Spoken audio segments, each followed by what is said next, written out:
आज की इस क्लास में हम पढ़ेंगे त्रिकोणमितीय अनुपात किसे कहते हैं, अर्थात त्रिकोणमितीय अनुपात की संख्या कितनी होती है और इसको त्रिकोणमिति में किस प्रकार से अप्लाई किया जाता है।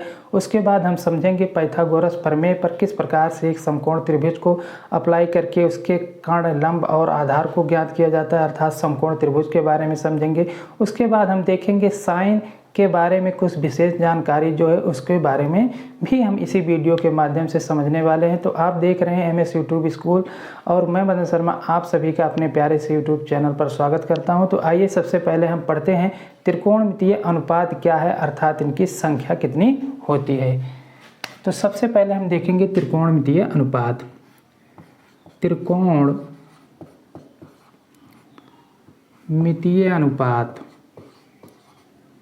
त्रिकोणमितीय अनुपात यानी ट्रिग्नोमेट्री रेशियो, इसको इंग्लिश में क्या कहते हैं, ट्रिग्नोमेट्री रेशियो। तो आप सबसे पहले जानिए कि त्रिकोणमितीय अनुपात क्या होता है, यानी किस पर यह डिपेंड होता है। तो कोई भी त्रिकोणमितीय अनुपात जो होता है वो हमारा एक समकोण त्रिभुज पर डिपेंड होता है। किस पर? समकोण त्रिभुज पर। तो हमारा जो समकोण त्रिभुज होता है उसमें कितनी भुजाएं होती हैं, कोई भी सत्त्रिभुज हो उसमें कितनी भुजा होती हैं, तो उसमें 3 भुजाएं होती हैं। आपको याद रखना है वो तीनों भुजाओं का जो अनुपात होता है, यानी 2 भुजाओं का जो आपस में अनुपात होता है वही हमारा क्या कहलाता है, त्रिकोणमितीय अनुपात। लेकिन किस में होना चाहिए? समकोण त्रिभुज में, यानी 2 भुजाओं के मध्य में जो अनुपात बनेगा वही हमारा त्रिकोणमितीय अनुपात कहलाएगा। लेकिन वो कैसा त्रिभुज होना चाहिए? समकोण त्रिभुज होना चाहिए। अब आप लोग जान लीजिए कि त्रिकोणमितीय अनुपातों की जो संख्या होती है हमारी कितनी होती है? 6 होती है। तो कौन कौन से हमारे त्रिकोणमितीय अनुपात होता है? पहला हमारा जैसे होता है क्या, साइन थीटा, दूसरा कास थीटा, तीसरा हमारा क्या होता है, टैन थीटा, चौथा होता है हमारा कोसेक थीटा, पांचवा हमारा होता है सेक थीटा, छठवां हमारा होता है कॉट थीटा। यही हमारे 6 क्या हैं, त्रिकोणमितीय अनुपात। तो आज से आपसे कोई पूछे कि त्रिकोणमितीय अनुपात कौन कौन से होते हैं, तो त्रिकोणमितीय अनुपातों की संख्या कितनी होती है, सबसे पहले आपको याद रखना है 6 होती है।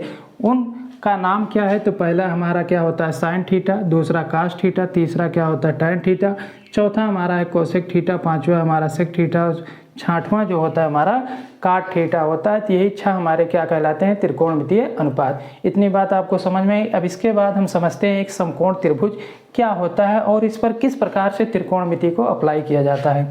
तो ये हमारा जो समकोण त्रिभुज हम मानते हैं कि ABC हमारा क्या है, एक समकोण त्रिभुज है। तो समकोण त्रिभुज ऐसा त्रिभुज होता है जिसमें एक कोण हमारा क्या होता है, 90 अंश का बने, तो वो हमारा कैसा कहलाता है, समकोण। और त्रिभुज में बनेगा तो हमारा समकोण त्रिभुज कहलाएगा। यानी त्रिभुज में जब एक कोण आपका 90 अंश बनेगा तो हमारा त्रिभुज कैसा कहलाएगा, समकोण त्रिभुज कहलाएगा। तो समकोण त्रिभुज में एक कोण हमारा कितने का होता है, 90 अंश का होता है। और कोई भी जो त्रिभुज होगा उसमें 3 भुजाएं होती हैं। इसके पहले वाले वीडियो हमने बता दिया है कि 3 भुजाएं होती हैं, 3 शीर्ष होते हैं और 3 कोण होते हैं। तो एक कोण हमारा कितने अंश का हो गया, 90 अंश का। तो 2 कोण जो शेष बचे ये दोनों क्या होंगे, हमारे 90 अंश से क्या होंगे, कम होंगे। क्या होंगे? यानी कोण A और कोण C जो होगा ये दोनों कोण हमारे क्या होंगे, 90 अंश से कम होंगे। अर्थात ये दोनों कोण हमारे क्या कहलाएंगे, न्यून कोण। न्यून कोण जो होते हैं हमारे वो 90 अंश से क्या होते हैं, कम होते हैं। क्या होते हैं, 90 अंश से कम। तो वो सभी कोण हमारे क्या कहलाते हैं, न्यून कोण। 90 अंश से कम होते हैं। क्या होंगे, 90 अंश से कम। यानी ऐसा कोण जो 90 अंश से कम होगा उसे हम कैसा कोण कहेंगे, न्यून कोण कहेंगे। तो यानी कोण हमारा भी यहाँ पर 90 अंश हो गया तो ये कैसा त्रिभुज होगा, समकोण त्रिभुज होगा। अब कोण A और कोण C जो होगा ये दोनों कोण हमारे क्या होंगे, 90 अंश से कम होंगे, न्यून कोण होने चाहिए। और कोई भी त्रिभुज जो होता है उनके तीनों कोणों का जो योग होता है वो हमारा कितना होता है, 180 अंश। तो इतनी बातें आपको याद रखना है। अब इसके बाद हम देखते हैं, मान लीजिए हम कोण ले रहे हैं, समकोण त्रिभुज हमारा है। अब इसमें हम कोण A की बात कर रहे हैं। कौन सा कोण ले रहे हैं, कोण A की बात कर रहे हैं। तो कोण A के सामने की जो भुजा होती है इसको कहते हैं सम्मुख भुजा, यानी कोण A की सम्मुख भुजा। सम्मुख भुजा, तो कोण A की सम्मुख भुजा कौन सी है हमारी, BC। सम्मुख भुजा हमारी BC हो गई। और 90 अंश के सामने वाली जो भुजा होती है हमारी वो क्या कहलाती है? हमेशा हमेशा याद रखिए कि 90 अंश के सामने वाली भुजा अर्थात समकोण के सामने वाली जो भुजा होगी हमारी वो कौन सी भुजा होगी? उसका नाम होगा कर्ण। क्या होगा? कर्ण। यानी कर्ण वाली भुजा हमारी क्या है? AC। और ए यानी कोण ए के सामने वाली भुजा को क्या कहते हैं? सम्मुख। सामने है इसी से याद रखना सम्मुख भुजा। तो सम्मुख भुजा हमारी कौन सी है? BC। अब ये जो शेष भुजा बच गई यानी कोण ए से लगी हुई भुजा जो बच गई, यानी कोण ए की बात हो रही है तो कोण ए से लगी हुई जो भुजा बच गई इसका नाम है कोण ए की संलग्न भुजा। कोण ए की संलग्न भुजा। कोण ए की संलग्न भुजा क्या कहते हैं इसको? संलग्न भुजा AB। तो आपसे किसी भी त्रिभुज के बारे में बात की जाए यानी समकोण त्रिभुज के बारे में पूछा जाए तो आपको कहना है कि समकोण के सामने वाली भुजा अर्थात 90 अंश के सामने वाली भुजा हमारी कौन सी भुजा कहलाती है? वो कर्ण वाली भुजा कहलाती है। और जो कोण हम जिस कोण के बारे में बात करेंगे यानी ए कोण के बारे में बात करेंगे तो इसके सामने वाली भुजा का नाम होता है सम्मुख भुजा। और सामने वाली भुजा जैसे यहाँ पर BC नामकरण दिया गया है तो लिख देंगे BC है। और कोण ए से लगी हुई भुजा ये क्या है? कोण ए की बात हो रही है तो इसी से लगी हुई भुजा। तो लगी हुई का मतलब संलग्न। क्या है? संलग्न। तो इसी से याद रखना है, इसको कहते हैं कोण ए की संलग्न भुजा। अब इसके बाद हम समझते हैं त्रिकोणमितीय हमारा क्या हो गया? अनुपात हो गया। इनकी संख्या हमारी 6 हो गई। कौन कौन से हैं इसके बारे में हमने समझ लिया। एक समकोण त्रिभुज के बारे में हम समझ लिए। अब इसके बाद आइए हम समझते हैं साइन के बारे में। साइन के बारे में कुछ समझते हैं। जैसे साइन सबसे पहले आर्यभट्ट ने इसकी खोज की। अर्थात साइन शब्द का सबसे पहले प्रयोग किसने किया? तो आर्यभट्ट ने किया। किसने किया? आर्यभट्ट ने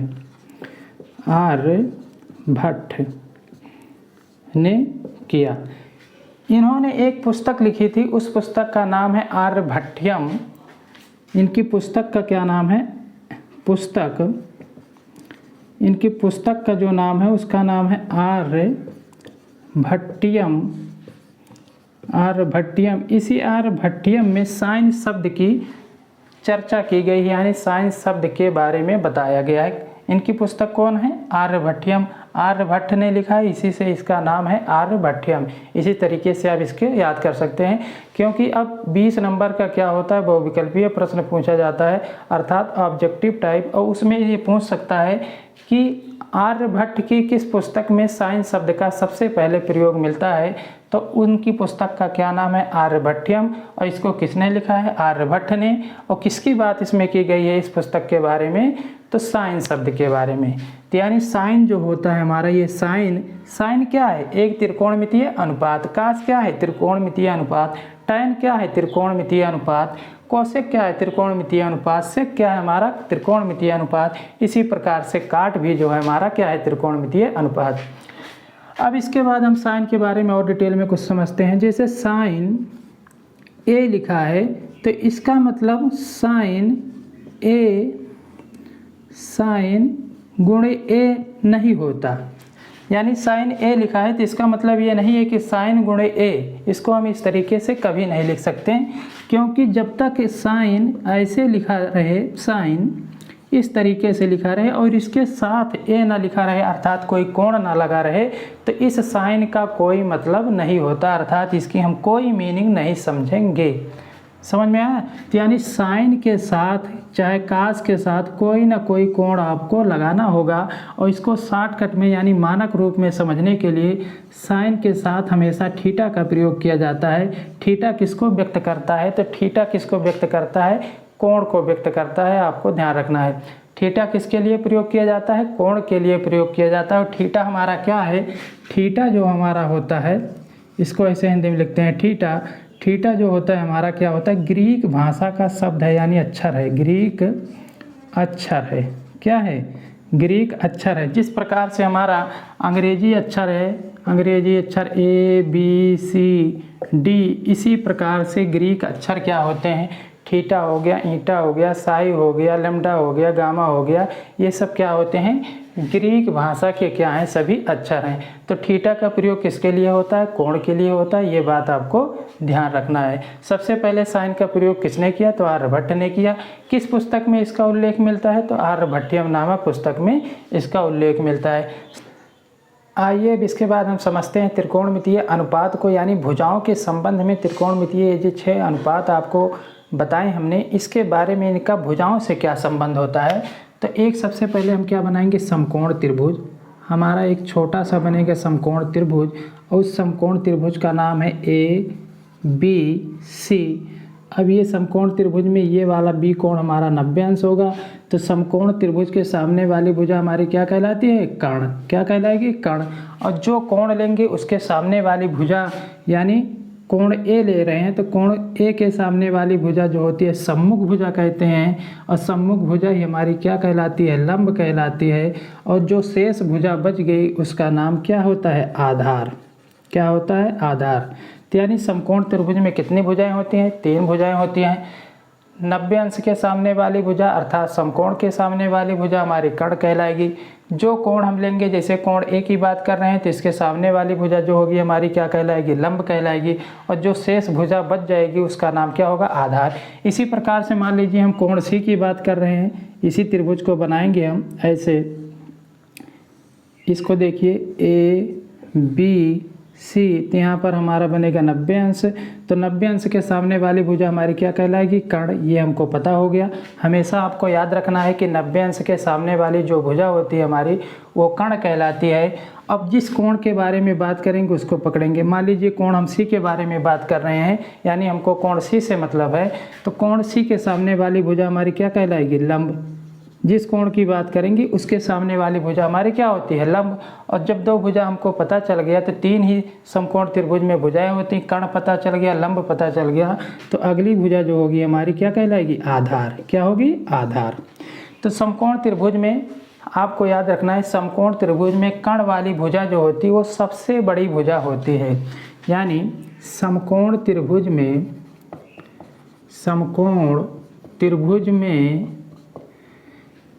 कर्ण वाली भुजा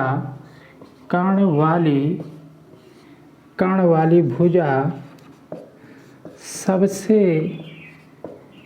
बड़ी भुजा होती है। सबसे बड़ी भुजा होती है। भुजा को इंग्लिश में क्या कहते हैं, साइड कहते हैं। तो आपको ये याद रखना है।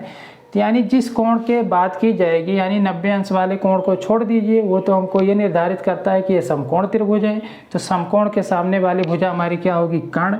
जिस कोण की बात की जाएगी, यानी कोण सी के बारे में बात की जा रही है, तो इसके सामने देखिए, तो इसके सामने वाली भुजा हमारी लंब होती है। जब 2 भुजा हमको पता चल गया, तो समकोण त्रिभुज में 3 ही भुजाएं होती हैं।